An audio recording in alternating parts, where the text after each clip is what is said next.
Okay, good evening, everyone. We'll get started. My name's Mike Spadafora. I'm the councillor for Ward 14, and I'm happy that you're all able to make it tonight. I'm just going to go through a couple things and some introductions, and then we'll get the meeting started. So down at the end of the table there is Christine G. Johnson-Masso, who's my executive assistant. Next to her is Jessica Morrison, who is my communications coordinator. And staff here to talk about the parks, which is the theme of today's town hall. Megan Stewart from Landscape Architectural Services, and Andrew McDonald, who is with Capital Park Operations. So thank you for being here tonight. I really appreciate it. Just a couple things. We are going to focus on parks for the start of this town hall. We'll want to make sure that they're able to get through their presentation, ask questions in regards to the parks, any questions you may have with the parks. And then if we do have some time, we can discuss some other things, but at that time, I'd like the staff from parks to be able to go home to their family and not sit here and listen about other concerns that probably they can't help us with anyway. So I hope everybody's okay with that. And last thing, the only thing I ask is to keep our behavior and the treatment of each other respectful. And understand that we're all, I think everybody here is looking out for the best of Ward 14. So on that note, we're going to get started with a presentation from our staff here for Ward 14 Parks, and then we'll take some questions at the end. Thank you. Sorry. Oh, thank you. So I'm loud on my own without the microphone, but is it really loud with the microphone? Is that okay? Okay.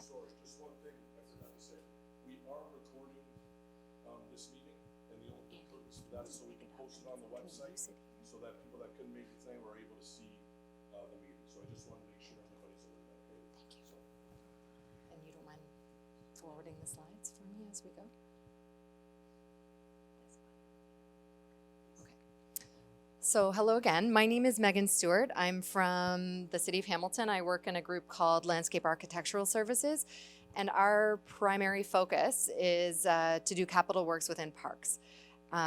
So I'll forward this on, and I will introduce, so I have a little bit of an agenda just that we'll run through tonight, and if it's okay, Andrea and I will just present our information, and then we'll save questions until the end. But if it's easier to ask questions along the way, we're happy to field them too. So, but for right now, it's set up for questions at the end, but we'll just see how it goes. Yep. So my name is Megan. As I mentioned, I work in Landscape Architectural Services. Our group kind of does cradle to grave with the parks. We look at large capital projects. We do all of the background studies such as archaeological, environmental, geotechnical. We work with multidisciplinary teams of consultants as well as do a lot of in-house work. We do detailed design, we oversee construction, and we see things through to warranty. We also work on the capital budget. And our primary focus is to deliver spaces that are reflective of your community's needs, that are environmentally sustainable, and have a great longevity from a maintenance and operational perspective. And so with that, I will hand it over to Andrea McDonald to introduce herself. Hi, I'm Andrea McDonald. I work for Parks and Cemeteries, and my key role is to deliver capital projects that are small scale to what Megan does. So if there's a playground in a park that needs to be replaced, or a pathway, my team would undertake that because it's one component in the park as opposed to a larger park redevelopment. I'm also here representing operations, however, not as excellent at operations. So at the end, I'm sure you probably have questions. I'll do my best to answer. And if I can't, I will triage those to the superintendent when he returns from holidays. So thank you. Thanks, Andrea. Okay. So next in the presentation is just a list of all the parks that are within your ward. So as you can see, there's quite a laundry list. You have quite a number of parks. And in fact, we have over 500 parks across the entire city of Hamilton. So it's a huge repertoire of space that Andrea and I participate in developing and designing and working with the community to create great spaces for the community. So back to Andrea. So I don't know if we have any pickleball players or tennis players in the crowd, but We were fortunate to receive some motion money to improve Sir Alan McNabb. The tennis courts there's 2 courts we resurfaced with acrylic and added pickleball lines as well. So that was last year. This year we received some funding as well from the councillor to add some wind screens as well, which helps a lot, particularly with the pickleball.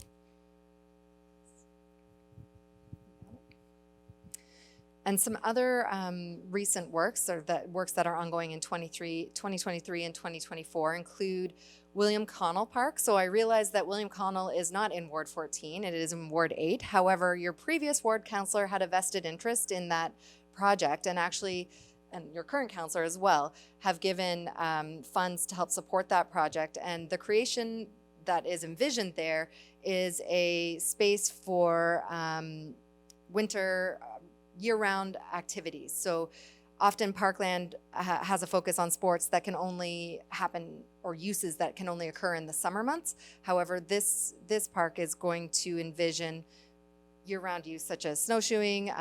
It'll be an official tobogganing site, and eventually it will have an artificially refrigerated skating surface and some affiliated buildings to support those uses. Additionally, we're currently completing initiative number 4 of the Mountain Brow Trail project. So the Mountain Brow Trail project was initiated in 2019, I believe, and over the course of a year and a half worth of engagement with the whole community, from Ward 14 in the west all the way through to Ward 9 in the east. The vision of that project is to provide access to everybody as much as possible to the brow. So all the vistas and everything that are really unique to Hamilton, because we're one of the only cities that has an escarpment running through it. So we're really looking to capitalize on that and provide access to everybody. So the more recent one, for any of you who live nearby, you might have seen it. It's right in the curve of Scenic Drive, and there was an existing trail there that we are just paving. So paving is the intent of paving the existing granular path is to make it accessible to more people. A granular path is not accessible necessarily to many people, even people pushing a stroller, let alone people with a mobility device. So that's about a 300-meter length of path that's being paved, and it'll connect over to Sanatorium. And you can expect to see in future years from Mohawk to Mohawk to Chateau, and then Chateau to Upper Paradise as future phases of not just roadworks, but implementation of that Mountain Brow Trail project as well. All right, so back over to me. I'm not sure if any people here live near Carpenter Park, but right now we're actively in the process of removing fiber from that outdoor recreation fitness space and putting in rubber to make it more accessible for residents to use and be active outside. That was funded by the previous councillor and an enhancement to accessibility. It should be completed in the next 2 to 3 weeks. Mount View Park, we're fortunate again to receive some money from Councillor Spadafora, looking to improve Mount View Park with a new multi-use court upgrade. That's basketball and hockey, integrated hockey nets, new court surface as well. We're also going to do some pathway repairs as well, and possibly a few additional improvements at the park with the lighting as well. Scenic Park, again, Councillor Spadafora motion this spring. So we're going to be replacing the play structure in that park. It will have junior and senior equipment, as well as we'll put a pathway through that park so that we can make sure that it's connected with an accessible path. Look for this spring, this fall, we do engagement with the community on a platform called Engage Hamilton, and it's the tagline is Play Your Way, and we will be asking residents to take a survey that we post. It's very visual, so it's geared to children as well, so they can help to pick out the play equipment they'd like to see in their playground. And the same with Scenic Woods Park. So again, motion funded, same situation as the Scenic Parkette. junior senior play structure, new pathway, and the survey will probably come out about the same time. And finally, Gilkson Park, again, Councillor Spadafora funded. We're going to improve, there's half the pedestrian pathway is in dire need of replacement there, and we'll be doing a fencing backstop upgrade as well. And that is what I have for today. Thanks, Andrea. And so these are just a handful of proposed future projects, and I'm just listing those that you may have seen in previous budget asks. So in Ward 14, we have the Shidokes Falls viewing platform. So that does affect, it's sort of multi-ward because it affects people at the top who live here in this ward, because you have many people climbing up the escarpment and ending up in your backyard, or, you know, they're rappelling up and down the escarpment face, which affects people in Ward 14. However, we are looking at it from the bottom, which I believe is Ward 1 in that particular location. So it's multi-ward, but that's something looking at the feasibility of providing a viewing platform or access at some point to be able to provide the public with access to the waterfalls, which is, again, given that we have the escarpment here in Hamilton, it's kind of unique that we have so many waterfalls as well that people are interested in getting close to. Another one is Olympic Park trails. So this will just be a set of accessible walking trails that will connect through Olympic Park and down to the trailhead off of Scenic to the radial trail. And then once the Mountain Brow Trail is built along Scenic Drive, then it'll also connect into that as well. Shawinigan Park redevelopment is one that we currently have design money for. That's a full park redevelopment. So that means that most of the amenities on that site are at the end of their life cycle. So our group will be looking at a full new design and replacement of all of those amenities. And we will be doing public consultation in the future for that one. And then finally, another piece of the the Mountain Brow Trail is through development lands along the Browlands and Shidokes. So there's another portion that actually connects through development, privately owned lands currently that will eventually be dedicated to the city. And there's also the Cross of Lorraine there. For those of you who don't know, there's a cross that sits on the escarpment face, and it used to be lit, and it was in the time of when there was tuberculosis, and it was supposed to be like a beacon of hope. So there will be a project working with cultural heritage staff to relighting, looking at the ability or the possibility of relighting that cross. So that's all of the information Andrea and I have for you on works that we're currently undertaking in regards to Ward 14 parks. I think I misspoke, by the way, because I said that current ward councillor gave money for William Connell, and that is not the case. I remember, sorry, councillor, that I kind of threw you under the bus there accidentally. Yeah, but no, it was Councillor Whitehead's. It was previous ward councillor because he worked in Ward 8 previously, and then the ward boundaries changed, and the funding came for that. And Councillor Spadafora just came to me to discuss those funds that were previously committed to that project. So just to be clear. Yes. I have two questions. Yes. Lambs Park at the end, I spoke with Christine about this 2 weeks ago, at the end of San Francisco, that little path that goes down past Little Creek and comes back up on Scenic, way out by the bend, at the end, at the west end of the radio trail. Okay. At the beginning of the radio trail. Okay. Railroad ties have been removed, that were stairs for many years. I'm just wondering what's happening with them.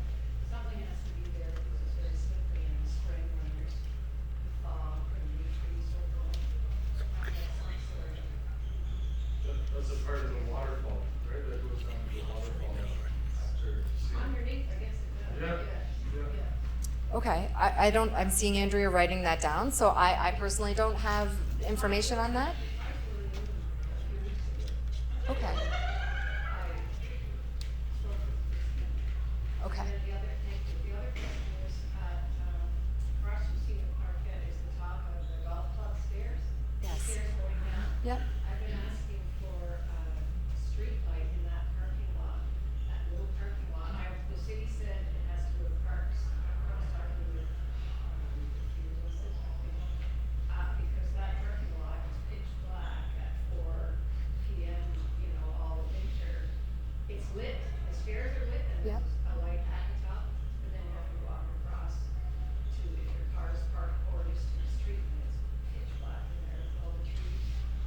Okay. Big light in that little parking lot would be great. So, it's possible for us to add lighting. We would have to, a couple things would have to happen. Parks, my group isn't funded, for new lighting. Typically, it's only funded for replacement lighting. So if we could find an alternative funding source, that's something that certainly could be implemented. Mike's So it's not, sorry, so it's not Parks Department who? No, it is Parks Department. Yeah, absolutely right. It could fall to my group, it could fall to Megan. We would do a photometric assessment. What I'm just saying is, so my group, we get about $1.3 million a year to replace everything in a park and a cemetery. So that doesn't go very far, unfortunately. To introduce new infrastructure, I would just need a different funding source because the capital funding that Parks has to replace every amenity doesn't include new lighting. Yeah, so if there was some way we could get another funding source, then it's possible to certainly investigate and improve that. Yeah.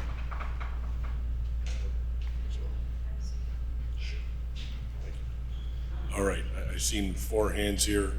I'll start in the front. You mentioned Brownlands by the cross of Lorraine there. How much of that is city property? I know there's a lot of, the buildings have been knocked down and, it's a bus turret and that type of thing. How much of this is Hamilton's or city property? How much of that will be park? That's a very good question. So right now it's all privately owned lands. What will be dedicated to the city is usually it's about a 30-meter setback from the escarpment edge because that's considered undevelopable lands. And so we would take that on and we would either leave it as natural lands or for, in this case, we're able to, there's certain passive uses like a trail, for example, that are permitted within that 30-meter buffer from the edge. So that's where the city would be dedicated those lands, and that's where that trail is proposed. It would be 30 meters along the brow that the city would eventually own. So the rest of the 30 meters that was Shadow and whatever, that is all private? Yes, everything is currently private, and then once development starts to come online, then lands the 30 meters from the escarpment face will be dedicated to the city. Did you have any more questions? I would love to see it not be private and, I mean, Oh. that's a beautiful area, Yes. the sanatorium area is beautiful. Yes. I'd love to see that as a park. Yeah, for sure. I mean, I feel like maybe that ship has sailed, but and because it's privately owned, but I don't know. Like I think it's good at least to get that 30-meter setback because again, it gives that public access to the escarpment edge as well as to the views from the escarpment. But yes. And the only thing I'll add on the Browlands is they are currently, the city and the developer are currently going back and forth on a final, like the development's happening, the development's been approved. They're, right now, I think they're discussing a height restriction. That's what they're looking at. So whether it's gonna be, I think the city was okay with 7 stories. The developer wanted 8 stories. That's sort of where it's at. Again, being private land, the city has no authority to tell. We can follow our planning and our zoning bylaws, but we can't go to a private person and say, well, you own this land, you're not allowed to do anything with it because we want it. Unless the city were to buy it back, that'd be different. But at the end of the day, there's zoning on the area. They do their applications. If their applications get approved, it was a lot harder to do stuff like this previously. Now, with some of the new bylaws coming down from the province, and even before, they can go to the Ontario Land Tribunal and, make their case there. And then if the Ontario Land Tribunal gives them access, our hands are kind of tied there. So I seen 2 here, and then we'll come to the back. Yeah. Brian Bartolozzi, West Mountain Baseball. Any developments with William in regards to the ball plans? So I did ask this question, and I'll probably pass it over. I know, I guess one of the things we don't have in Ward 14, and Andrew, stop me if I say something wrong. We don't have any Class A parks in Ward 14. right? Sorry, Class A sports amenities. Correct. So I don't know when we'll be able to basically take one of our parks and bring them to that class. Again, there's only so much money, so, We're not looking for Class A right away. yep, We'd be happy with C. You know, if I can get some time that you can come around and I can show you. Sure. Absolutely, and show you the efficiencies and stuff. We're one of the biggest organizations in Hamilton, and we bring people from all over the province, and it's just a showcase facility. We keep a lot of kids off the street and Yeah. keep them in sport. We can't play night games on the flights. We're tripping over diamonds. We're busting at the seams. yeah. Well, I listen, I'm a big supporter of that, so I 100% would be willing to come out and meet you guys, and then we can obviously talk to staff about, yeah, absolutely. I think, yeah, sorry, go ahead. So there's something I really big things that were not on the Mountain Park. Number one, the tailgate splash pad has never been touched since it was put in. And the trail that goes through the entire park to the other side to the arena there is unlit, completely unlit. So that's a danger for everyone at night that has to walk through there. There is no light, and that's not anywhere on there. So I'm just curious if that's going to be looked at. Yeah, so I've already inquired with staff in regards to that. That is not something that Parks would be able to fund. And the one thing I wanted to clarify, Andrew, you mentioned $1.3 million is your budget for parks and cemeteries. That's not for Ward 14. That's for the entire city. So 500 parks, $1.3 million. So when you see all those projects on the park side that are listed as councillor funded, that's why they're councillor funded, because $1.3 million for 500 parks obviously is not gonna work. So in regards to the lighting on the trail, it's definitely, I've put it on staff, they gotta come back to me with a quote as to what it's gonna cost to light that up. And then we could look at getting it funded through my office funds and to put lights there. Again, facilities, I've talked to facilities about the light that's on the structure there, because that's a different department. So you have a light on the structure, I gotta talk to facilities. The light on the trail, I gotta talk to parks, and then you gotta find the funding for it, right? But it's definitely, Christine has it on our list of things that need to be hopefully done as soon as possible. So, because it definitely is a safety concern, for sure. Go ahead, sir. It is also an outfield park in the safety of the play equipment for them. Okay, And specifically about one of these pieces of equipment that has a sort of spider web on it made with rope. I'm a grandfather, and I go there with my little grandchild, and the first time she is on the web, there is a hole in the middle, and the kids tend to drop through there, and they're in danger of getting caught under their chin by the rope. Now, they could have injuries. The worst case would be that they break their neck. And so I just wanted to bring it to your attention that needs to be taken care of. I'm gonna let Andrew speak to that. She would be able to talk about the play structure and how they decide on play structure. Yeah, so thank you for that comment. So that is a newer play structure, and all of our play structures are designed to safety standards. However, I will pass this concern on to our playground supervisor. There's a whole team of staff that their only job is to inspect and repair playgrounds. They're inspected every month. Reports are written. If children are getting hurt, we find out. So I will triage that to that group, have them inspect it.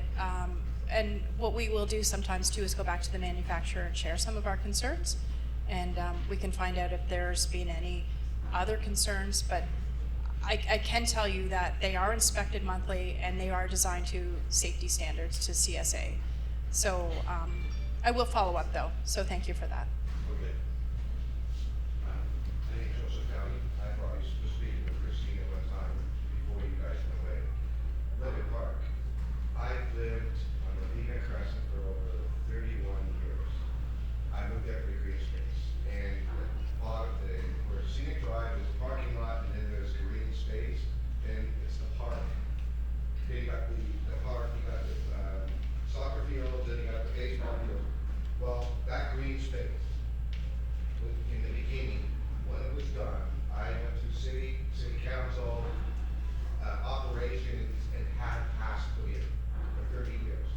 It's been a problem the last while, they have been cutting it. I've been trimming the trees in there and stuff like that. I even trimmed the sign on there, I've asked to go dumping signs. I'd love to take it down because there's other issues down there. Fences falling down, I don't know what the construction guys did something there, I don't know what they did. People dropping all their green stuff in there, and I know who the victims are, but like I said to Christine, I would rather let it go around. And I know you're new to it, and I don't understand why we're not cutting it, because it doesn't take them any time to go through there. If that was the argument before, and the operation guy, that would have been you, back 30 years ago, he said, no, we can do it, no problem. So they've been doing it for 30 years, the last year, since all this has been problems. And then last week, 2 weeks ago, I think I told her, she's mentioned it, I don't know, and they think they're gonna get it this time. Do you mean just mowing a path? Is that what you mean? Yeah, they go through, yeah, it's two swipes with their lawnmower. It goes in there, it's beautiful, because it is green space. You walk in, I have a dog, actually, it's beautiful space, you gotta, it adds to it. And I don't know if they're trying to say, not cut it, I think they're forgetting. I think there's an improve on there, and they're forgetting, because for 30 years it's been getting done. And the top of it, they got no dumping down the side, down now the end of Lavina, but when you come right to Lavina and turn, that's where the no dumping sign, because that I love for you to come and you and I meet and walk there, and I told you, it's becoming a dump, it's not green space like it's supposed to be, you know what I mean? And when it all grows up, nobody sees it, but I mean, fences falling down on people, that's dangerous.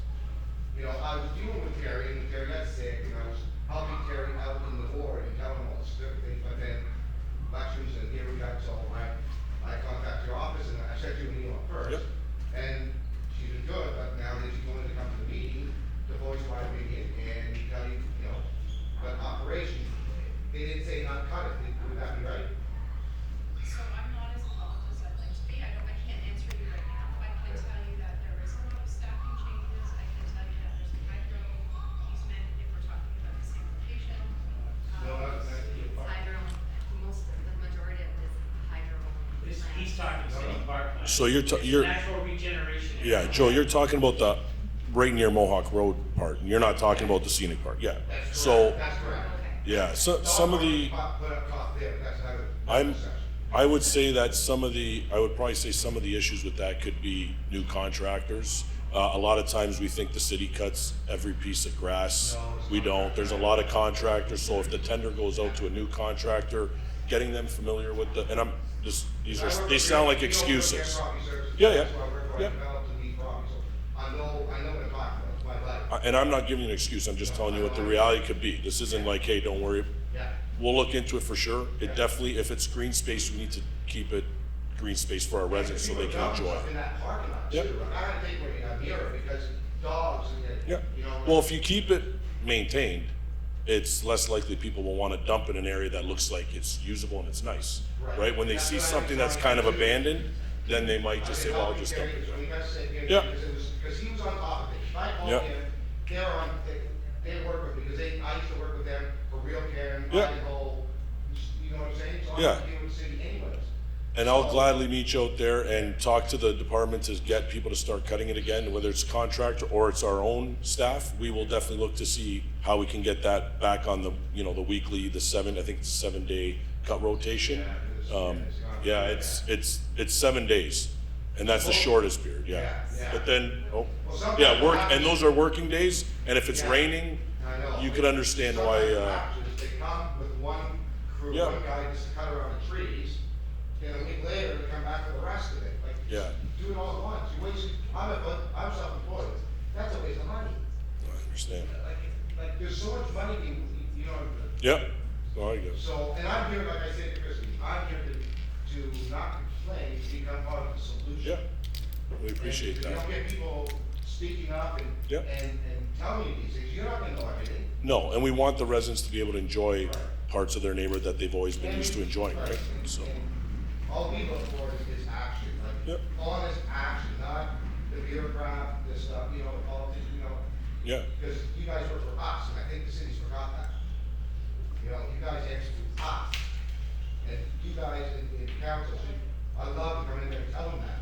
Because over 2 years, the stuff that I have to go through for the city, defending rights is not, you know. Yeah, I well- just like to see, yeah, and you can come down and tell them that, or you can delegate if you well, want. I'm but- talking to you. Yeah, and you could, absolutely. I'm open to having a conversation. Still playing hockey, I was a secretary. Okay, yeah. 7 years, so I Yeah. have to do the meetings, Yeah. and you're on the ball, and, you know, maybe you get that privilege, no. Yeah, like I said, I'm just trying to get the feedback from the residents, because that's what's gonna help me. And if anybody's gonna tell you that they're gonna become a counselor and they'll be able to know every little thing that's happening in the world, they're just lying to you. I agree. So I'll work with the residents. I'm here. At town halls, I want the communication. Christine wants You're very people, friendly, by the right? way. And that's what we're here for. We're trying to do the best we can with the time that we have, right? So I appreciate that, but let's go have a look at that pathway. And then I'm gonna go to the gentleman in the blue shirt, yeah? Yeah, this is for the parks, same thing with Mountain View. We had moved here 8 years ago to that neighborhood, and the park hadn't been done for 30 years. 91 was when it was built. And then nothing had been done until last year it was. And the park that they built is very unsafe. I've got a 3-year-old and a 7-year-old. And, you know, I'm a contractor in Hamilton as well. I named my company after the neighborhood because I'm proud to live there, right?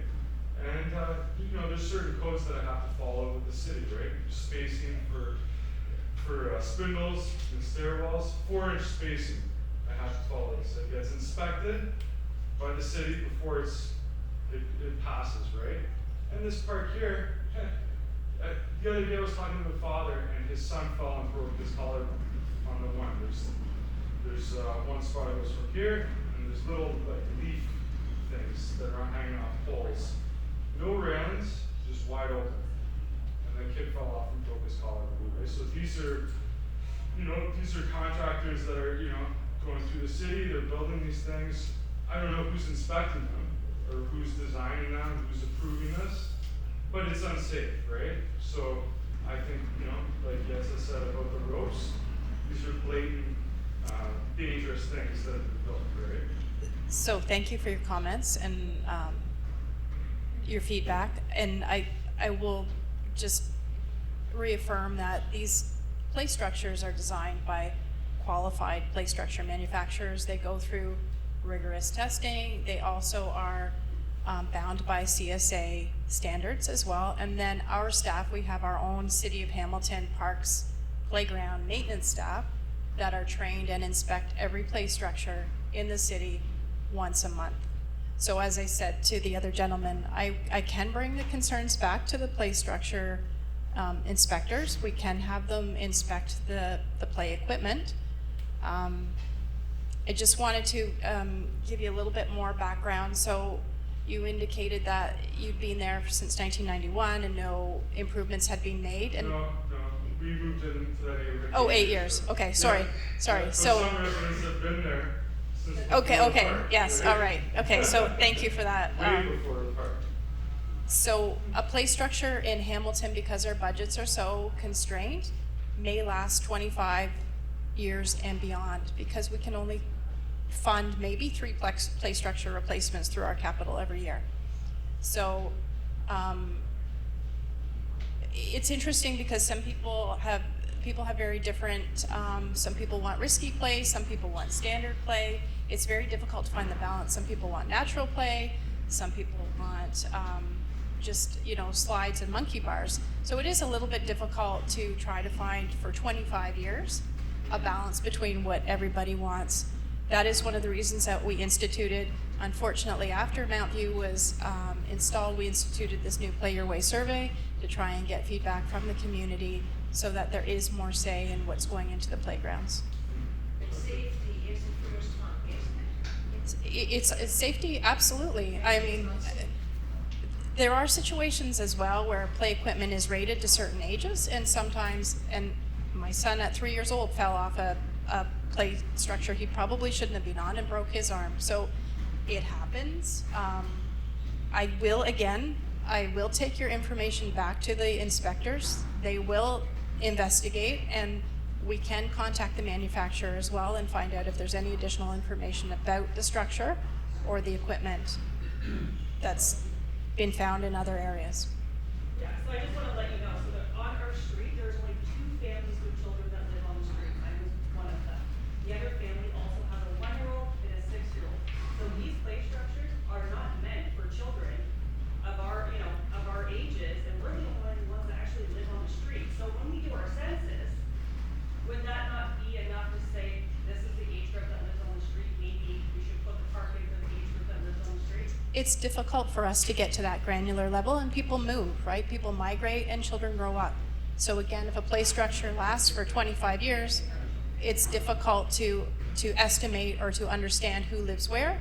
And even your family may have a different desire than another family. Somebody may want a natural playground of wood and rocks, and somebody may want a spiral slide and a monkey bar climber. It is vast. So we try to find some middle ground, and again, trying to integrate some engagement with the community is how we're trying to meet the needs of the residents, and we're really gearing it to kids too about what they want. Yeah. Is it possible, in the interest of good communication, when the inspection comes, that one of us goes over with the inspector and shows where the problems are? I can certainly, if you want to send your information through the counselor's office, and he can send it to myself, we can see if we can arrange that.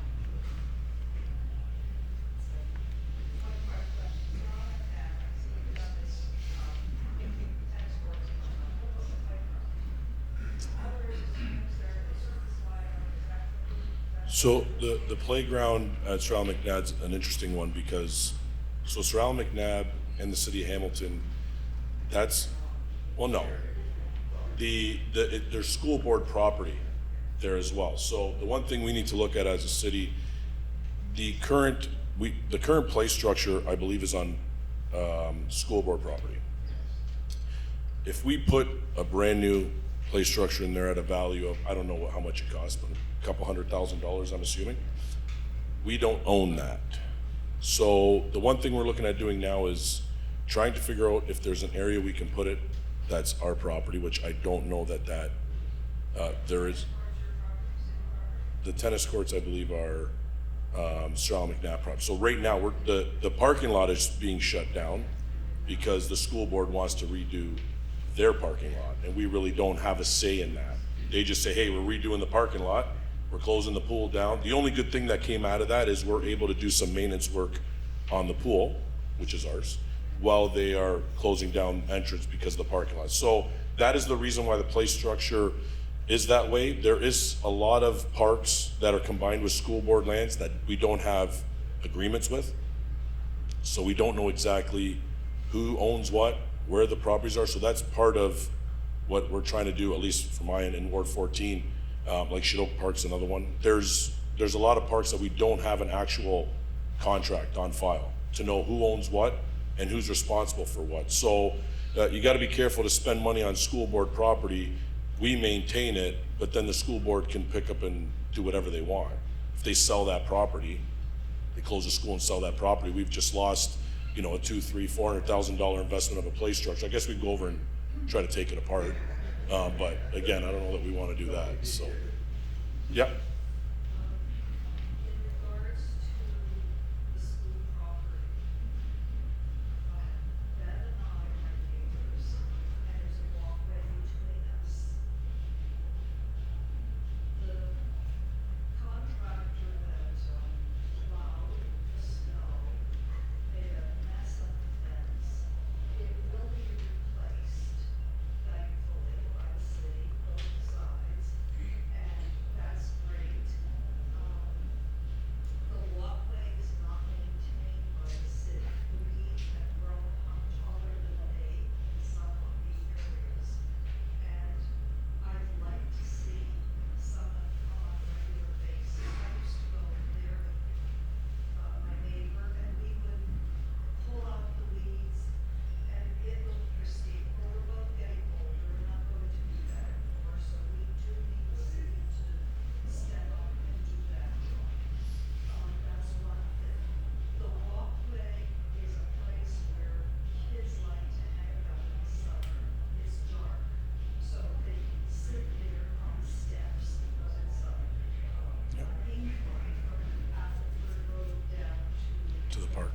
Yep. So they've got stairs there. The stairs are great for kids to sit on, to smoke, to enjoy themselves, but I live right next door to that walkway. I'd like to see lighting. I spoke to someone from City Hall, who did street lighting, and he said, the rule is, if it's from the street to the street, you can do it, but not from the street to the field. So I don't know who does from the street to the field, but I would like to see lighting there, and whoever's department that is, maybe, somebody here figure it out and have that done, so once the fences go up, some street lighting or lighting in that path, that walkway could be put up, so it would be safer and would dissuade kids from sitting there and smoking or swearing or whatever, when my grandkids come over every day. Yep. I would want to hear that kind of language. The other concern I have, I've been there for 35 years now, and at the very bottom of the walkway, across the entire field, there is a path. You talk about paving, pathways in between areas, schools, and things like that. This path was once,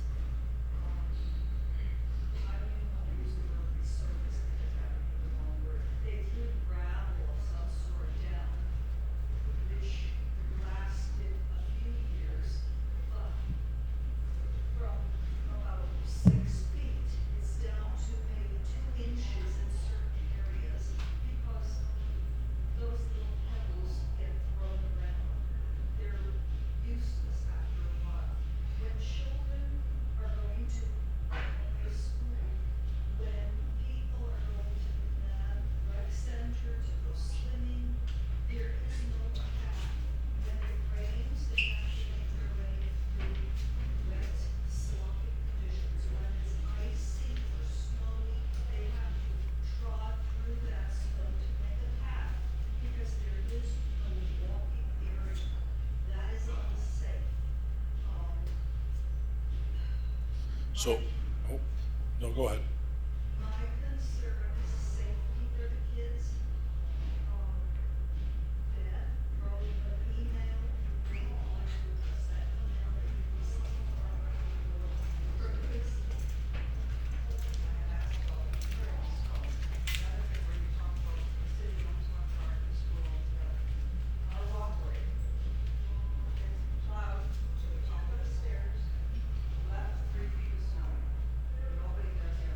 We asked the guy, no, that's not my responsibility. I'm only told to do the green. And then the walkway, up to 6 feet of snow to get to the school. So I asked them, I went back and forth with the city and the school, and the principal at that time said to me, basically, the kids don't need to go here, they can walk around Magnolia. There's no one's responsible for that. We're not taking responsibility, city. So, yeah, again, to a couple of the comments there about the pathway and then leading into the park. So that'll go back to what I was talking about before about who owns that land. So I'm pretty sure the board owns that land. We'll clean the path. The board, number one, we can't go on their property and start cleaning snow. They don't want to clean the snow because it costs them money. So they're gonna say, hey, there's sidewalks, walk around, instead of taking the path. There's really no point of having a path if you're not gonna clear it. Exactly. That's a good question. And all questions we can ask. Again, I know I got an email from a resident there because we didn't clear it this past winter, and there was about 6 inches of ice. And I have the pictures where we had to get staff out there to, was that? No, I Oh, didn't send okay. it, but to that point, because they wanted the easy way out, they salted the heck out of that ice, and my hedges are now dead because of it, in a particular corner of Hickory's. When they toss the salt around, it goes everywhere. So I have about 3 or 4 hedges that are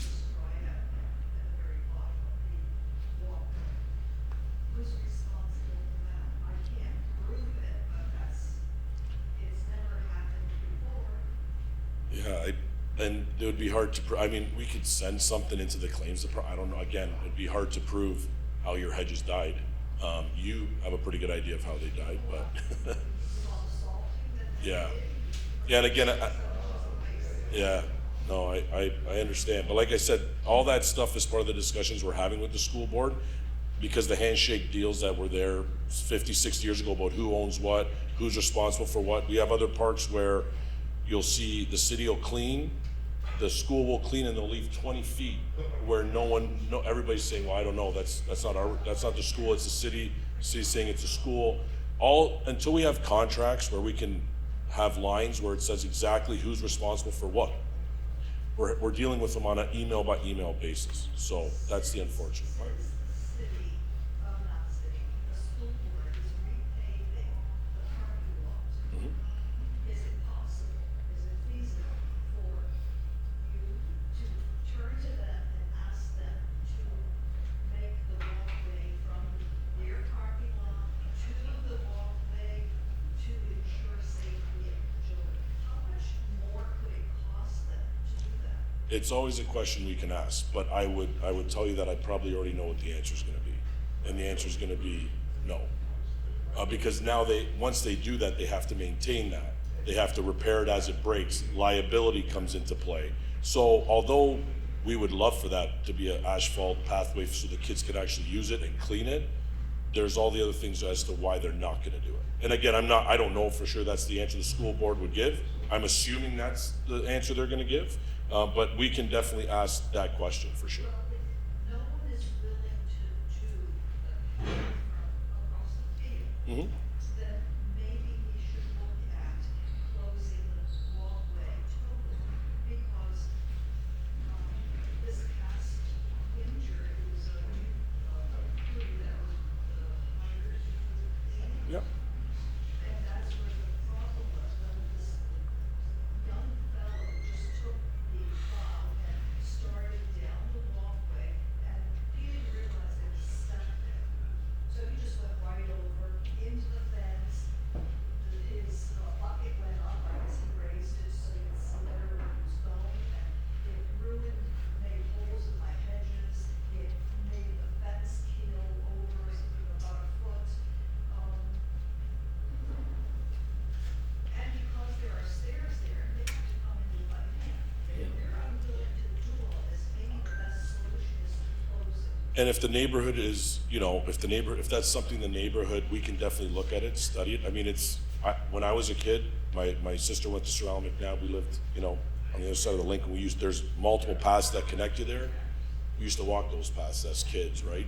So it'd be unfortunate to close it, but again, it's definitely something we can look at. If it's not gonna be properly utilized or safe, then we can do it. Willing to take responsibility. Yeah. And the city's hands are tied. I don't think that I should be living next to a pathway. Well, look, we can discuss that with Christine offline about, since you're right next to the path, for sure, about how we can look into that. Yeah, go ahead. Oh, I'm concerned about Mount View Park. Yep. It's a beautiful big field. Yes. It's beautiful. It does have the children's area, but how can we get it to be used? For example, there's one picnic table. There's, I think, 3 or 4 benches in the entire park. I see that they did put a washroom in there. How can we make it into a park where people will come and can meet? One of the things that the park is supposed to have is a place for social interaction. Can we not have a picnic area under those big, beautiful trees? Can we not have a couple of tennis courts? Can we not have more there to utilize a space? Could we not have a track around the field? Could we not utilize that?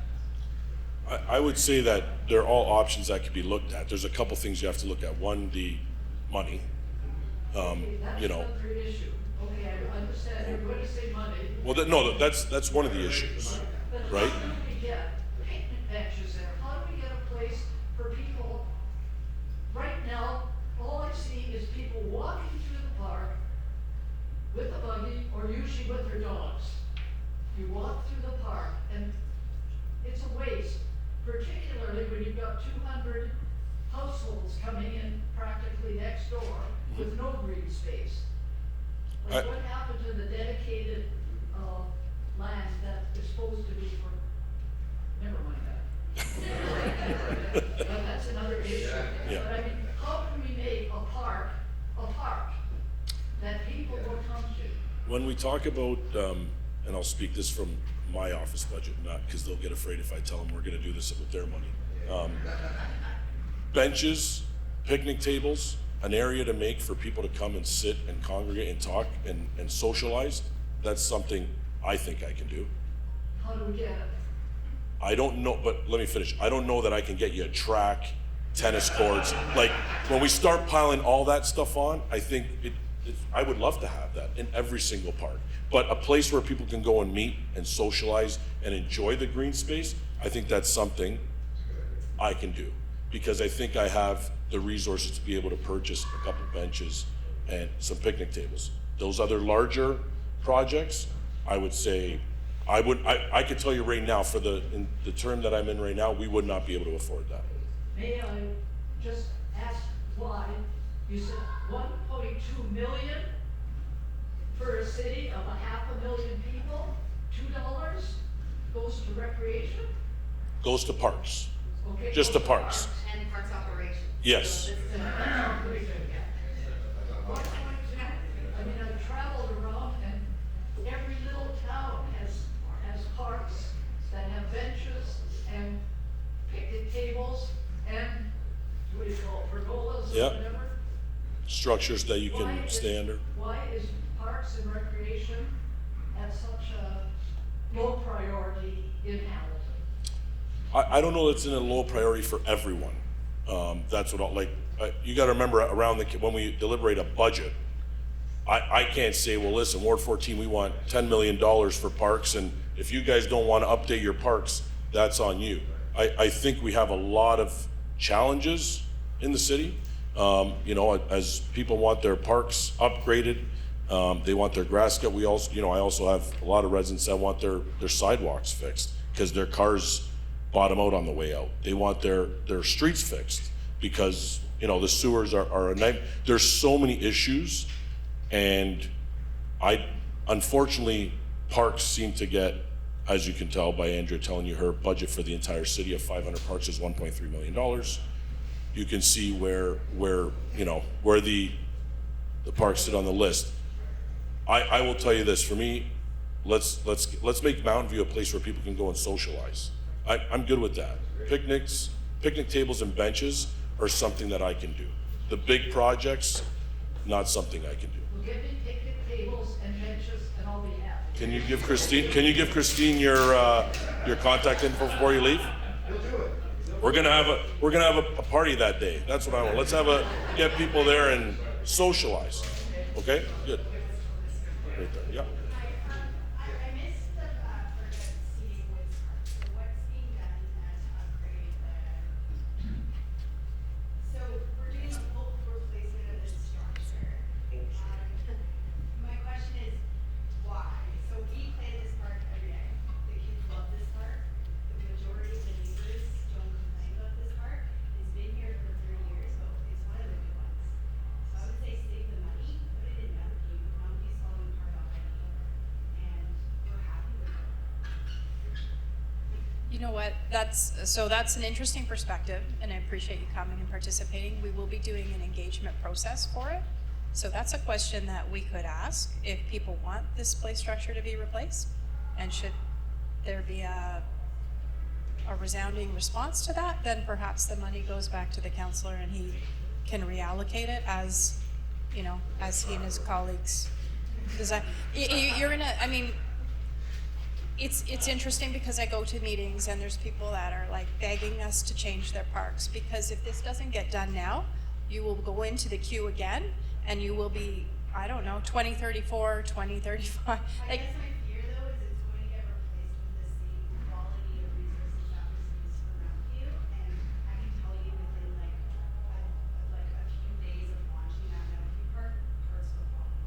It's- It's actually like a really, like, it sucks because it's such, we were so excited, like our kids went to Mountain View.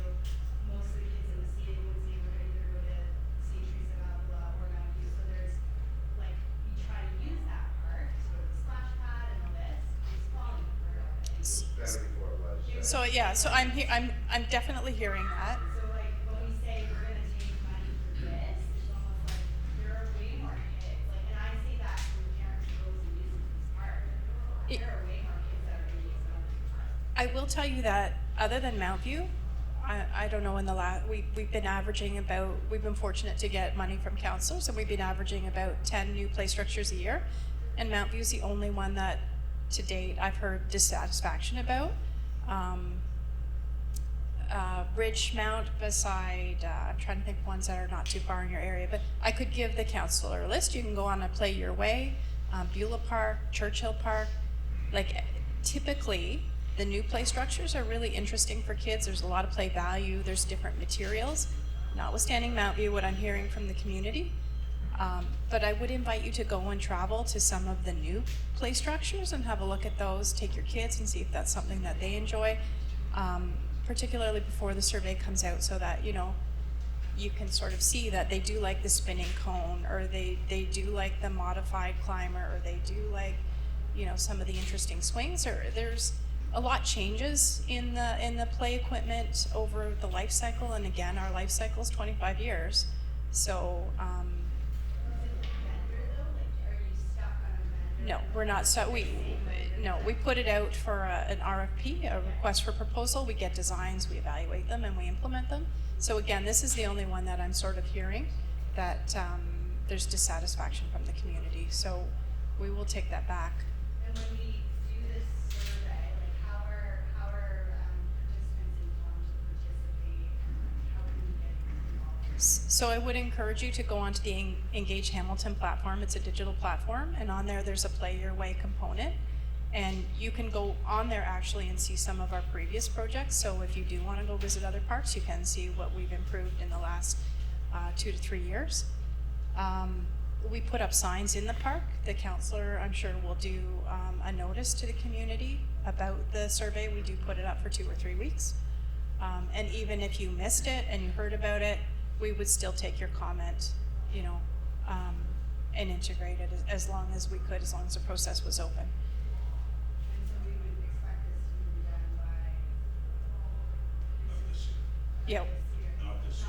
So the survey we're hoping to do this fall, and then we have to go through our process, our tendering process. Are there any other amenities that are included, like we have the skate rinks, the skate hut, will there be shade, or is it just the play structure? We're actually trying to work on improving your skate hut. As it stands, that was actually one of our parks capital projects as it was. We ran into some issues with Hamilton Water, so it's still a work in progress, but no, the scope of that project is just the play structure and an accessible paved path to get to the play structure.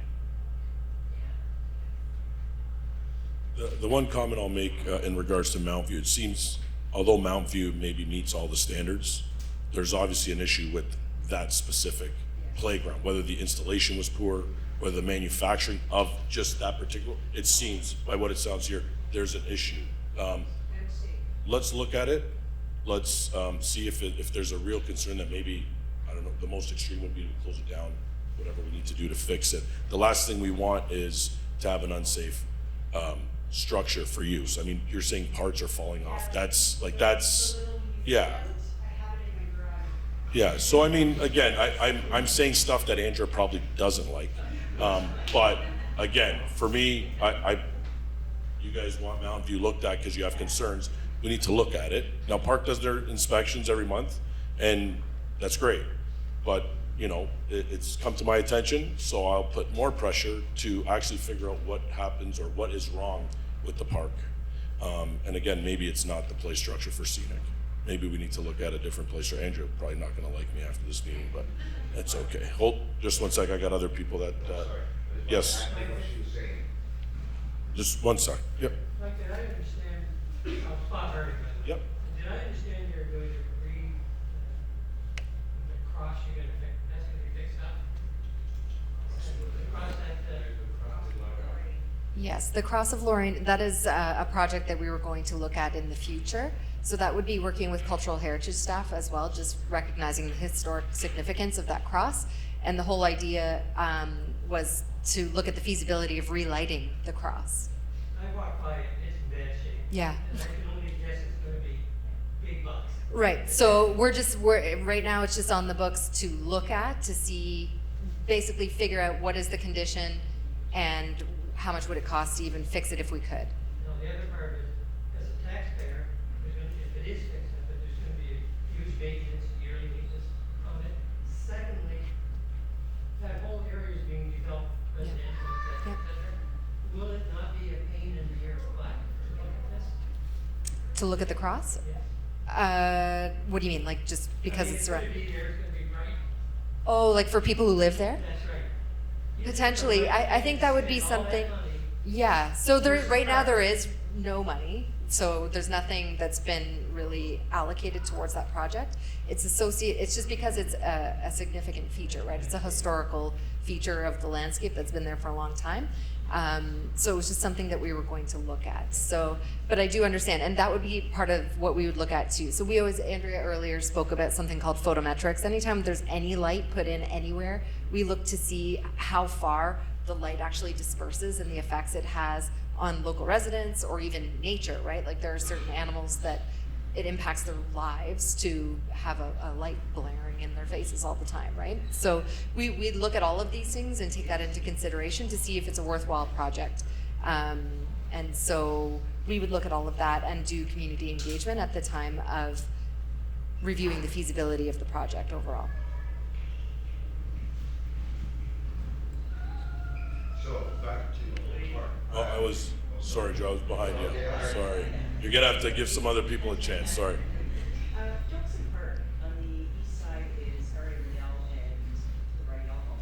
I'm just curious for where the property lines are for both of those and where Rydell is putting their new 3 homes. Okay, so property line, this is another one that doesn't have on file defined lines. The tree line behind Rygel, so there's a tree line that goes behind it, that is the property. The area where the houses will be going is in between the Rygel's building and the school. And those houses will be facing the Rygel building. That's it. Is there any other park questions? Yeah. The Shadok School, that park that's at the Shadok Elementary School, isn't it? Is that city park or is that owned by the school there? The only reason I say that is because loads of kids around there, my kids are young, they use that park. And those 2 benches, there's only 2 picnic benches, they're kind of falling apart. On a hot day, there's not much shade. I was just hoping they could put something in there, some sort of permanent metal benches with some sort of shade over. There's tons of people who use it, and people use it for birthdays and picnics, and people are looking for cheap alternatives, for kids' birthdays and what have you to use the park. Yeah, so we did have some discussions on Shadok. This is the park with the pool? Yes. Yes. Yeah. So this is another one of those parks where we have a line where, so I know we had a discussion on Shadok Pool because that asset is coming to its end of life. We're hoping we can do a few upgrades to it to keep it going, because obviously a full replacement is not something we have the money for, but definitely if you want to email the office, again, looking at, there's only so much money in the council or in the Ward 14 area rating budget to be able to add to our parks. Again, I ran on the importance of parks, the importance of families being able to use their parks, on the importance of our kids getting out of the house and into the parks. So I'm open to looking at it. If it's something I can do, and if it's something that we can afford within our budget for each year, I'm open to it. I think as residents, we pay to be able to use the parks. So we should be able to go there and feel like the park is something you can use, as opposed to walking through it and saying, I wish I had this here, and then maybe I'd sit down for 10 minutes and talk to my friend. So things like that, picnic tables, benches, things we can look at. The big major capital projects, I would say those are gonna be pretty difficult right now. So, unless we don't do scenic, I'm just joking. Yeah, go ahead. I'm just wondering, when you're doing or considering the restructure of the playgrounds, do you consider like children with wheelchairs, like accessibility and all that? Yes, we do. Thank you for that question.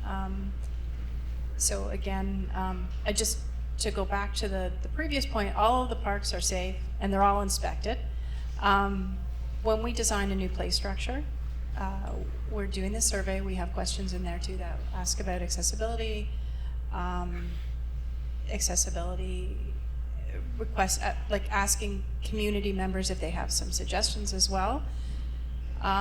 So $250,000 is about the budget right now to replace a play structure. Typically we put in engineered wood fiber, which is considered an accessible safety surface. However, fully understand that it is not fully accessible to some members of the community. We are working, LAS is working, we're working to try to find more money in the budget to where we can put rubber safety surfacing down, and where we can't have a full rubber surface, we're putting pathways, rubber surface pathways.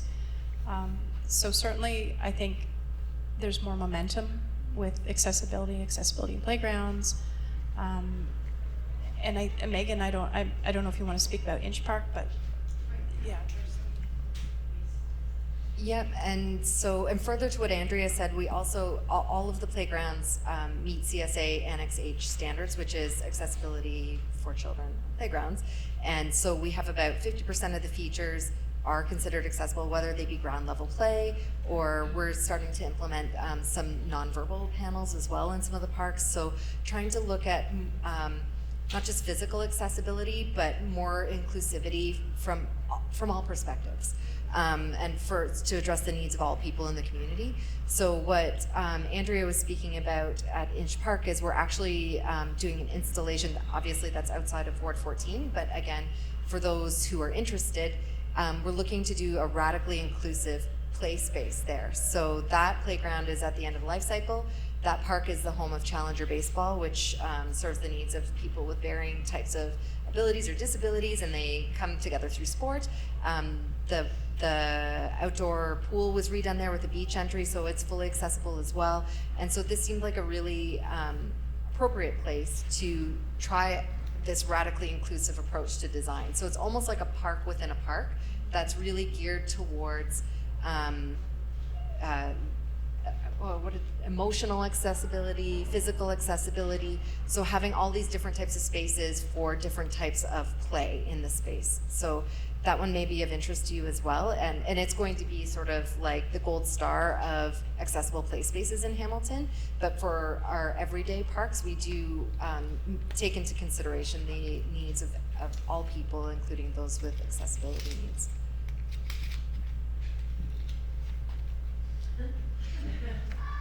Yeah, so just to comment on that, I believe it's, I think it's Carpenter Park where we're taking out the wood fibers and putting in the rubber, and that's due to a couple residents in the area that wanted to access the park, but could not access the park because obviously trying to get your mobility device through wood chips really doesn't add up, so thank you for that. Any other questions on parks? Where's Carpenter Park? Carpenter Park is that south of Rymal? It's past Rymal, so if you're driving down Upper Paradise towards Rymal, go through the lights, your 2-second stop sign, make a left, and it's on your right-hand side. In that new subdivision that was built just before the hydro lines. Any other questions on parks? Parks, going once. All right, well, thank you, Megan. Thank you, Andrea, for coming tonight and giving us a bit of a look into parks, and we really appreciate that. And again, if you do have any questions, find Andrea regarding parks on the city website, or send them to me and we'll find Andrea. But thank you for that.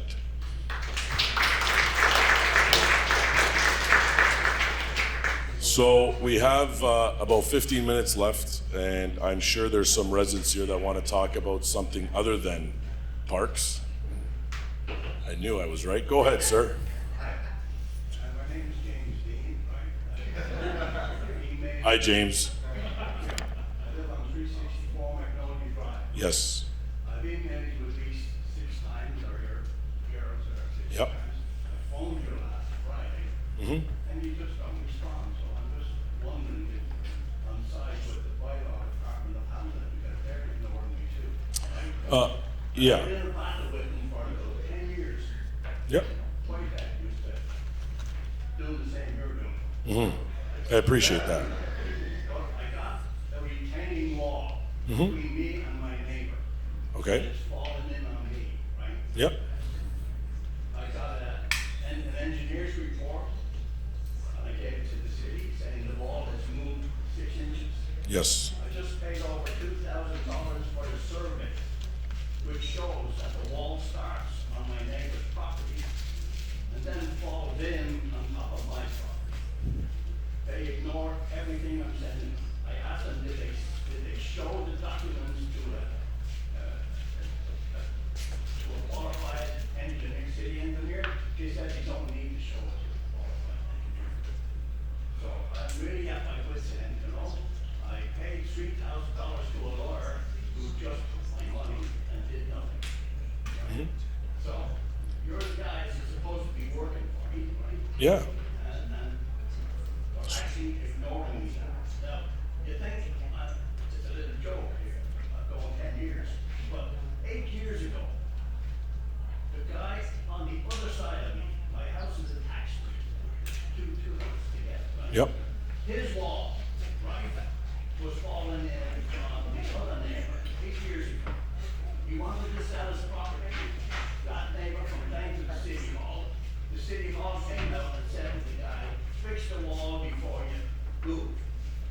And within a couple of months it was fixed. So how can there be double standards here? How can they get down to fix the wall and they tell me it's my wall now because it's leaning in my area? It's supposed to be my wall. You Okay. need to come and see it, you know? Yeah, so- You need to come out and look at it. Can I? Stand on the sidewalk and you can see it. Half of this house is coming with the wall. So, James, I'm not here. I don't think it's a joke. It's what you call an anchored retaining wall. Yes. Right? It's anchored to large concrete blocks. Yep. Attached to his house. The anchors are holding, but the concrete blocks are coming with the wall. And you can see the gap between his house and the concrete blocks. So, And they're ignoring everything I do. James, I'm gonna start by going right back to the beginning. I'm almost positive, and I'll let Christine stop me. I believe we've responded to your email. So I'm not gonna say we're ignoring you. You might not like the answers, but we've responded to your email. You responded to the first one. I'm going way back. Okay, But what, lately- so can lately, I, I called you about last Friday. she was on holidays last Friday, James. Can I answer the question? Let me answer the question. So, what happened 8 years ago, 10 years ago? Nothing I can do about that. I got elected November 15, and I appreciate that. So, in response to you saying that we haven't reached out, I know Christina's emailed you, and I know Christina's dealt with bylaw. Just to tell you, we got an answer back from bylaw this afternoon. Christine was on holidays last week. That's why you didn't hear from Christine. You will be hearing from Christine. I'm not on bylaw's side. I'm not on anybody's side. At the end of the day, most likely, these sorts of things go into civil matters. They are not City of Hamilton responsibility to come in and say to this guy, you must do this. We don't have the authority to do that. So, bylaw comes and investigates, they give their answer. You're gonna get that, and if you don't like it, you appeal the answer, and then we find out what happens there. But most of these situations all end up as civil matters. I'm just giving you what I can tell you from all the other ones that we were dealing with. This isn't the only one. They all end up going to a civil matter. The city has no say and cannot force a resident to do anything. Yeah. Civil matter is court. Yes, between the two residents, not the city. It's not the city. I can't force a resident to change his fence because his neighbor, I don't have that authority. And I'm not saying what you're saying is wrong. I'm not saying you're lying. I'm not saying your surveyor's lying. I'm saying that will be the opportunity for your surveyor to be able to come there and say, here's what happened. This is why the wall is now here. You need to pay for it. He said it already. But he's saying that to us. He's An not. engineer's report that says the wall is collapsing. It's Yes. cracked in three Yeah. places. It's falling in. His fence has already fallen in, and Yeah. he's pulled it back. And I've got at least 16-foot gap there. That there's no fence anymore. I mean, And the unfortunate part, James, the city's not gonna be able to go there and say to your neighbor, this is what you must do. There'll be an order to comply to somebody, and that order to comply then will be fought, and then it goes to civil court. I'm just telling you, that's where it's gonna go. That's what they're there for, the bylaw department. I've had the bylaw people out at least a dozen times. Yep, Mrs. Charlotte Armstrong, okay, she's been out 3 or 4 times. She went to the surveyors, and got back the measurements, and came back yep. and said, yeah, the wall is on your side. As long as the wall is on my side, they say it's my problem. But no one gives a shit about how the wall got To my your side. right? Yep. That's what I'm getting at. And I can tell you that you are gonna get another response with bylaws response and where you need to go next in order to fix the issue. So you'll get that tomorrow. And if you don't, James, you come find me. I've been down there. I'll be at Shadok tomorrow. It's Tuesday tomorrow, Shadok Arena. You don't have to go downtown tomorrow. You come to Shadok Arena. Christine is there all day and I'm in and out. But you will get an email tomorrow in regards to your issue and what bylaw says to the wall and where it's going from there. And all your options for appeal if you don't like what they say, all those sorts of things. Anybody else? Yes, sir. Yeah, been on the mountain boat 20 years, and always had problems with garbage. But I noticed, like, my wife and I walk a lot, do a lot of walking, and, like, I noticed, I live near Mohawk and Upper Paradise, okay? And I go up Upper Paradise a lot, past the end. And thank you for putting in those brown, They look better than the other ones, Yeah, yeah. or the ones that weren't there. they're fantastic, like, they're great. Like, I couldn't believe it when I saw it. I thought, okay, because I remember I talked to Mr. Whitehead about 10 years ago about it, and he said, you can't do it. Basically, I used that email, but he said, you can't do it because you have to pay people to empty. So I accepted that, like, but now I'm looking at Mohawk Road, between Upper Paradise and going west. And it's bad. So I just wondered if there's any plans or if there's anybody else who's approached you and said about putting more garbage cans along there. Because, for example, just when I first came to the city, I said to Mr. Whitehead, if you have a bus stop and you don't have a garbage can there, kids are gonna Goes on the floor. People are gonna do that. So it just makes sense to me, every bus, every place, there's a bus shelter at least, where there's a bench and that, there should be a waste can. And he said, yeah, but we can't afford to pick them up. So So- I don't know if there's any plans for that. There has to be a compliment in there for me somewhere. I know I heard it, but, so in regards to the Jubilees, they call them, those are the new the ones with the City of Hamilton logo on them that you're seeing down at Paradise? The brown ones, yeah.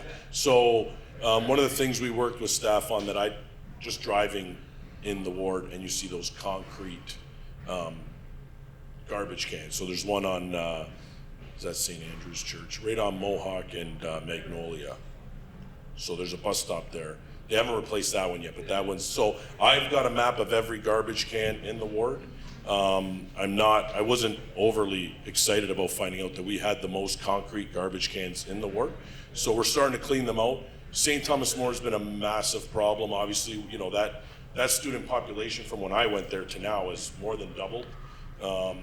So the garbage along Upper Paradise has been an issue well before I came into office. So that's where we're starting, looking anywhere in the ward where, number one, we can put the proper garbage can so it looks aesthetically nice, since we live here, and you're driving through the ward, you want to see something that is at least not an eyesore. So there is plans to continue to replace and add, to answer your question. You might want to watch the contractors, because I notice the contractors empty those out. Sometimes they are overfilled. They're supposed to do it every week, but it's stretched every 2 weeks. I noticed it all overfilled, and I called the councilor on many occasions, and he's had to get on their case. Yep. That's all, I get what they're trying, I get what they're trying to do. They can save money, and because it's a city Yeah. contract. Because Yep. even in the winter, the snow contract, they were plowing sidewalks that didn't need plowed, because they wanted to get paid. That's Yeah. gonna stop. So much money being wasted, you know, all new because of the contractors. Yep. I know this is off topic. Yeah.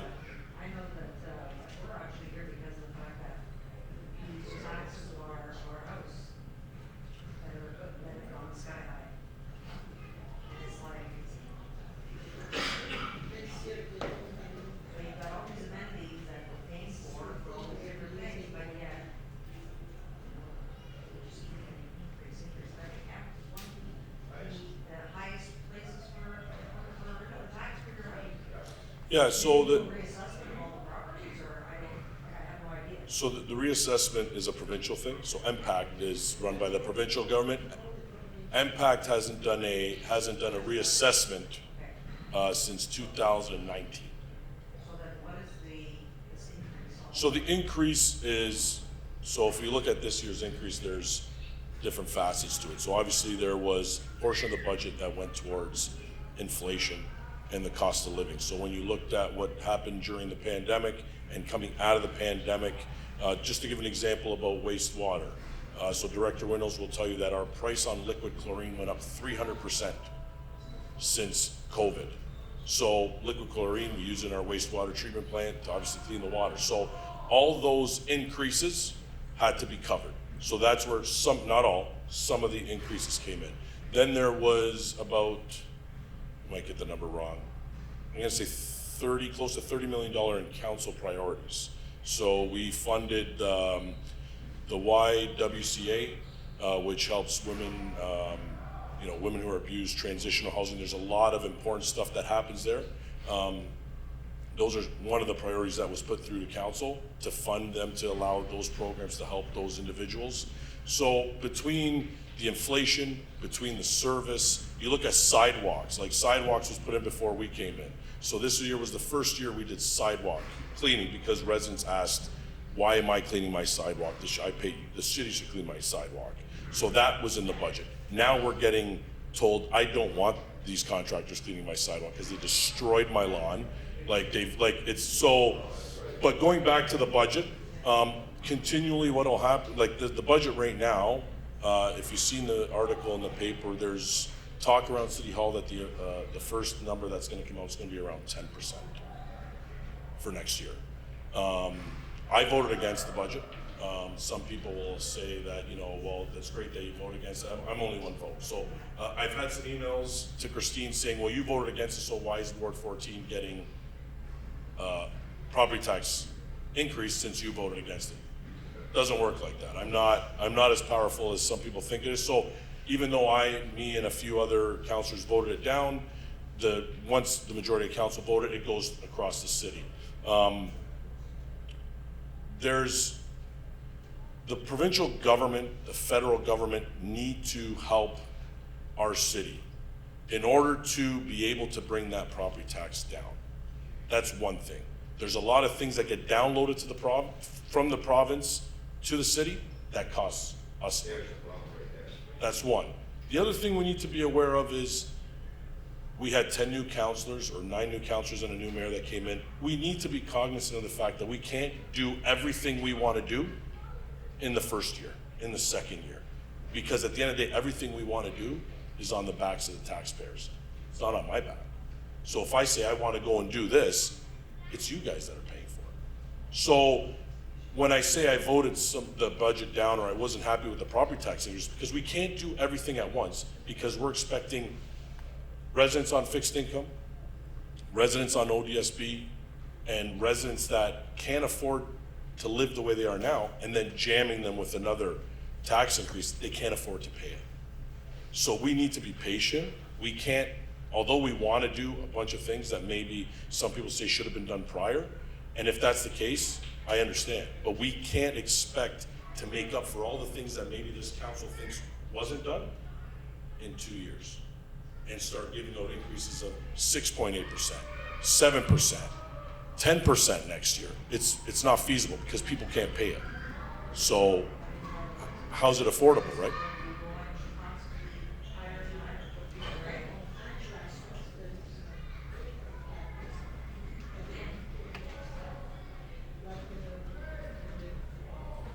With the what, sorry? Oh, for the water. Yeah, water's a separate, that's a separate, yeah,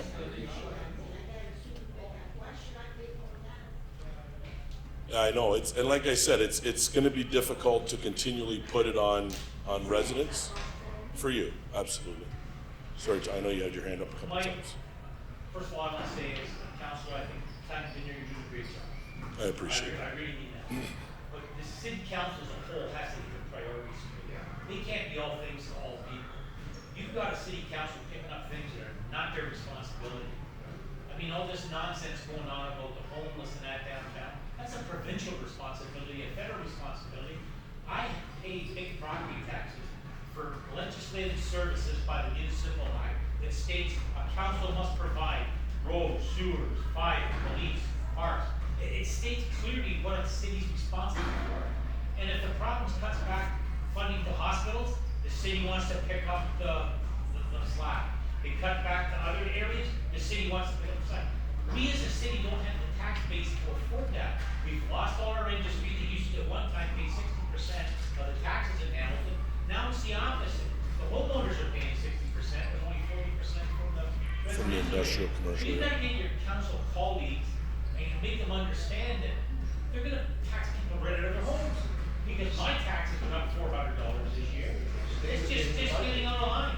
And I appreciate you taking the time to listen to people, take our concerns down there, and I know you got your hands full. Because you've got all these lefties in the lower city who are gonna spend this city into oblivion. And we gotta look after the people on the mountain, because this is getting ridiculous. They're gonna throw away, they've got billions of dollars for an LRT they're gonna spend, and then we're gonna be left holding maintenance costs for it. We just can't afford it. That money can be used to fix the roads in the city. They can't even fix the Claremont access, which has been down for age and years. And the city council's too lazy to do their priorities. So you gotta be a voice, you get in there and tell them, we got priorities in this city.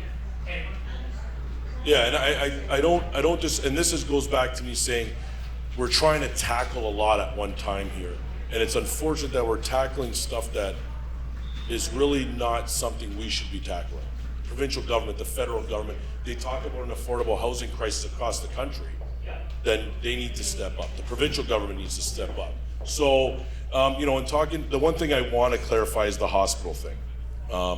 So I know there was a presentation at City Council in regards to the Juravinski redevelopment, and when I met with their group, the first thing I asked was, since when does the municipalities put in money for hospitals?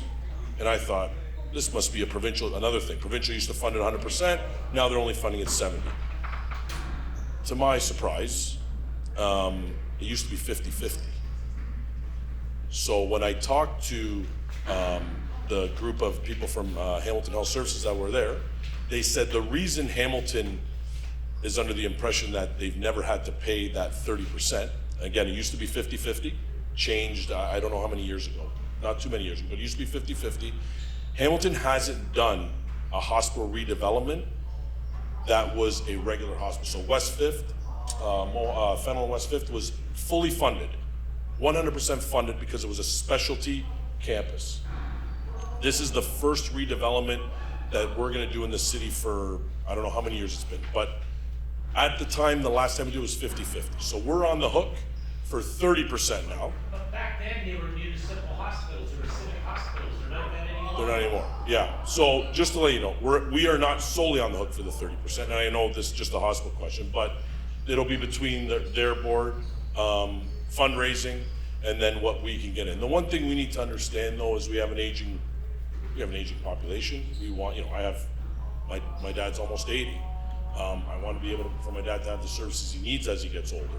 These are things, unfortunately, we need to redevelop Cheravinsky. And we need to, hopefully, they're fundraising, and hopefully we can budget. Again, that project's not gonna start for a while, but we need to budget, because I went for a tour of that place. And if you see how they take care of people in there, and the way they're lined up in the hallway, and again, we're taking on something that really, the province really needs to step up, and they're saying that's gonna be about a $1.3 billion build, and the province is gonna take 70% of it. I think they're saying between the fundraising and the city's 300 million. So that, those are all scary numbers when you look at what our tax increase was just this past.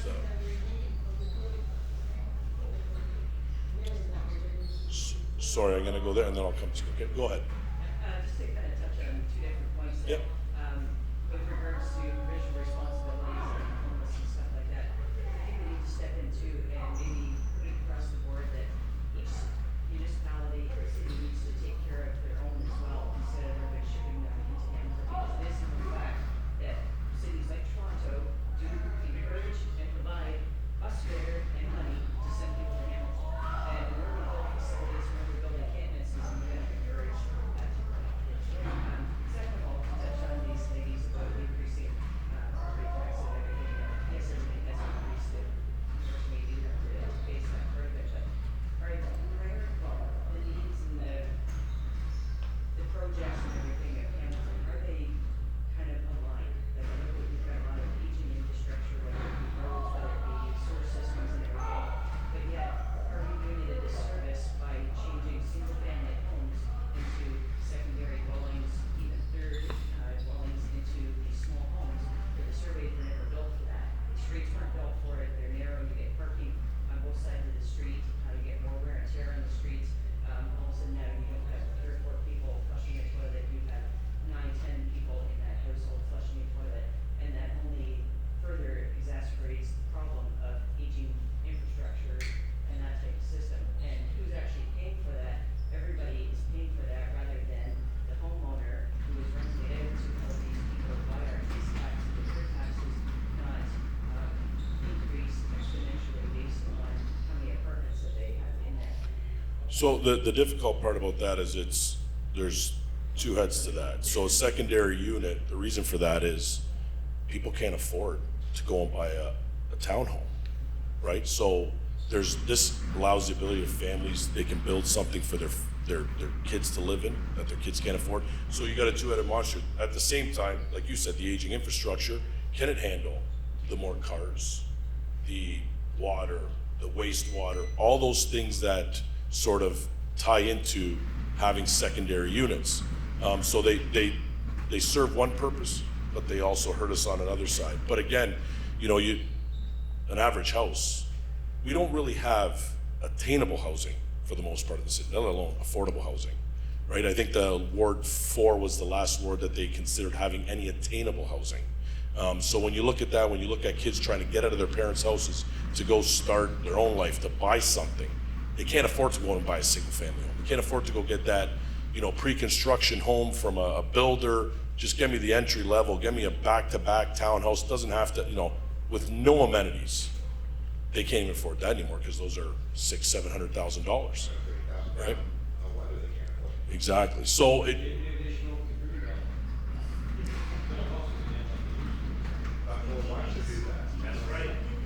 yeah, and again, that's That's why they're expensive. There's no supply.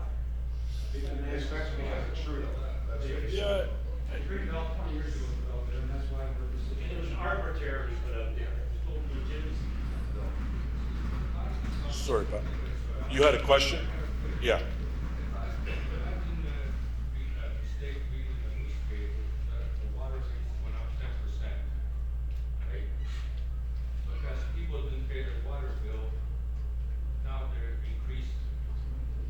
This, if I read it right. I would say that the 10% or the increase, the projected increase is not because, No, but that's what they were saying, because they did not, it's the same thing when it rained all summer, and it says, oh, you guys didn't use the water, so we increase it. So do you want us to save the water, or do you want to increase it? That's what I'm saying. yeah. And if I read it right a couple of weeks ago, they say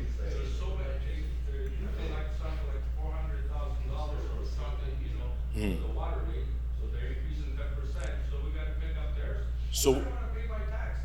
Everybody else gonna pay them? Yeah, well, I'm not gonna pay it for you. I got my own taxes to pay. But just to comment on the wastewater, or sorry, the water. So there's a lot of, you said 400,000 is the number you seen, something like that? So when you think about the amount of money we spent at Woodward, I think Woodward, and we're not done yet, we spent $300 million, right? So when we talk about where that is going, it's going into those sorts of projects. Hamilton is combined sewers. So you think about how that doesn't really make a lot of sense, right? So we have rainwater that's somewhat cleaner than sewer water. And we mix them together in a combined sewer system to send them to our treatment plant. So that water that was a lot cleaner than the sewer water gets mixed in, and now we gotta clean it all. So when you have spills, as we know we've had some spills, all that infrastructure all falls under the water increase. The thing that bothered me is what they put in the newspapers there, that these people didn't pay their bills. Yes. And we have to pick up their part. That's what bothered me the most. Yeah, Say, why we gotta pick up their, the people that don't pay? but I question whether that's coming off the levy or if that's coming off a reserve. Although it's, the reserve money is also your money, but, go ahead. It's not, yeah, With inflation, let's face it, it's not gonna go away. Yep. Government has done everything to try to control it, it's not working. Interest rates are gonna go up. We're all cutting back. We're cutting up holidays, we're cutting this, those. We all know what's going on. Perception is very important now for the city, for me, and everybody else. When we see money being wasted, as far as I'm concerned, we have a mayor that's going to Italy, even though it's only $4,000 or $5,000, it's perception. We're cutting back, the city doesn't seem to be cutting back on things like that. Just a long time for it. We've got to start controlling our costs based on reality. We have to do it, and the city has to do it. The mayor should not be going to Italy. The mayor shouldn't have had that big party at the beginning. It pisses everybody off. And that's why we get upset, because our taxes are going up, our food's going up, our pensions are going up. The Bank of Canada is gonna move again this week probably. People are gonna be walking away from their homes, and we have a mayor going to Italy. Not good. yeah, and I'm not gonna comment on the mayor, but what I will say is, I completely agree with you. I had this conversation with a resident, and I think we need to, as a municipality and as a council, is we need to really start focusing on the most important things as opposed to everything. Because again, if we want to do everything, it's always at the expense of the resident. It's, and it's great if we can go and tackle something and the province and the feds are gonna give us money, then, those are opportunities we want to look at. But when you think of a municipality, when you think of your resident who lives in their community, what's important to them? They want to make sure their garbage is picked up. They want to make sure their sidewalks and roads are drivable. We have some that, people come and say, I'm losing my front end on my street. I can't get in my driveway because my curbs are destroyed. So I think sometimes we lose our direction as to what, as council, our priorities need to be, which is making sure that the residents living in their community can enjoy all the amenities that their property taxes go towards. Now, you will see on your property tax bill, they were supposed to put in there so residents know how much of that property tax is being downloaded from provincial government. And that's not an excuse. I'm not saying that because, hey, it's not my fault, go talk to Dougie. I'm just saying that's a reality, that, there's a portion of that property tax increase that's it's unfortunately downloaded from the provincial government. And a lot of people think we can just tell the province no. Well, we're creatures of the province. We fight back on stuff, but at the end of the day, it's an uphill battle with the province right now on many things. So,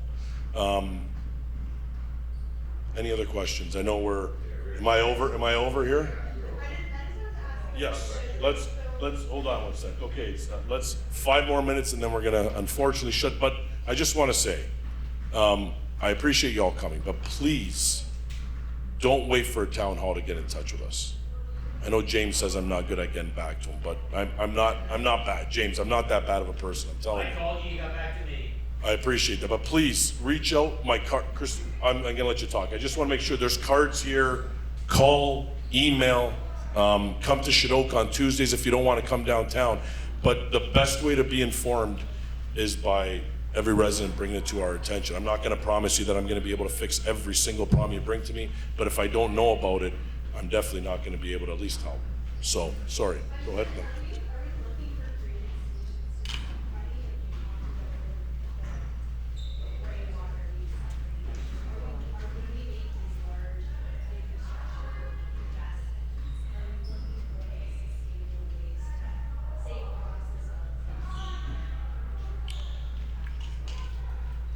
I think I could say I think staff's always thinking of those things. We're you know, there's a lot of education on what we can do better, like saving water as opposed to letting it go, and then you turning on the tap to water our grass so we can use water. I would say that staff looks at a lot of these things. The biggest issue we have is, you know, when they created cities 100 years ago, everybody did combined sewers. It wasn't like Hamilton decided to take a shortcut and combine all our sewers because we didn't want to pay.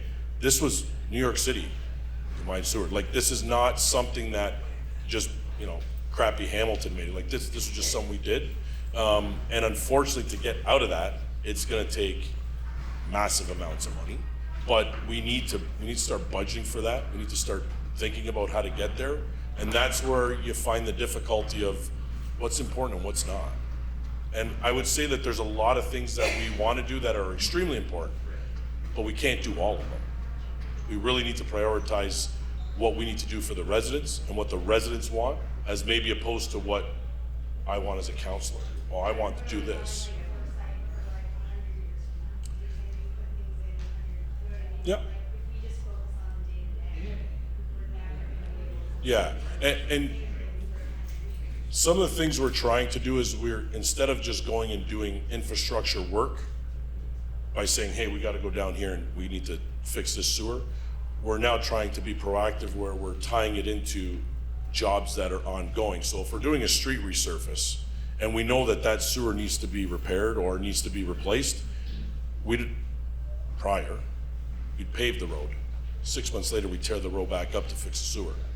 So staff is trying to be proactive now to say, hey, Mohawk Road West, we gotta tear it up, it needs to be repaved, needs sidewalks. Oh, we also need to do all the infrastructure there. So Public Works is trying to start looking at ways to be proactive and not waste money. That's the only way we're gonna be able to do it, because we don't have enough money to go and say, hey, you know what, let's go and change all the infrastructure right away. So we need to be, we definitely need to be strategic on how we're gonna do it.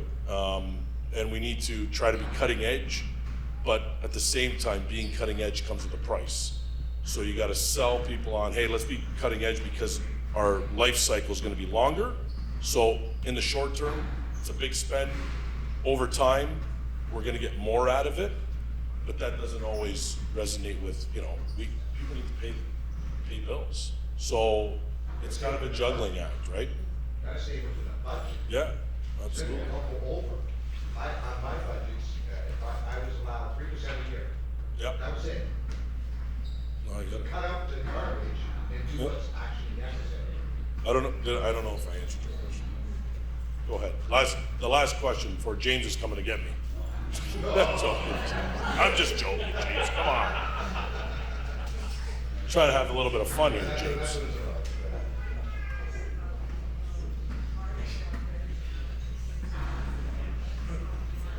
Okay.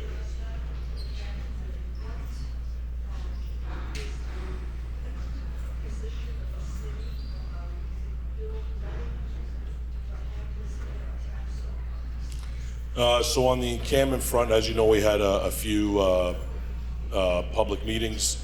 I can tell you that in August is when we'll get a report back from staff to give us option as to what we can do or what we're willing to do in regards to encampments. I can tell you that I've the night of the mountain the mountain meeting. I spoke with the Spectator.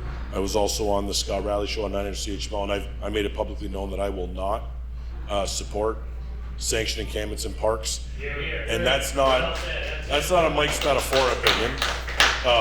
That is what I've heard from residents since this has become front and center in our city. And you know, people are afraid for their kids' safety. And you know, again, I've had some people say, I pay for parks. My property taxes go to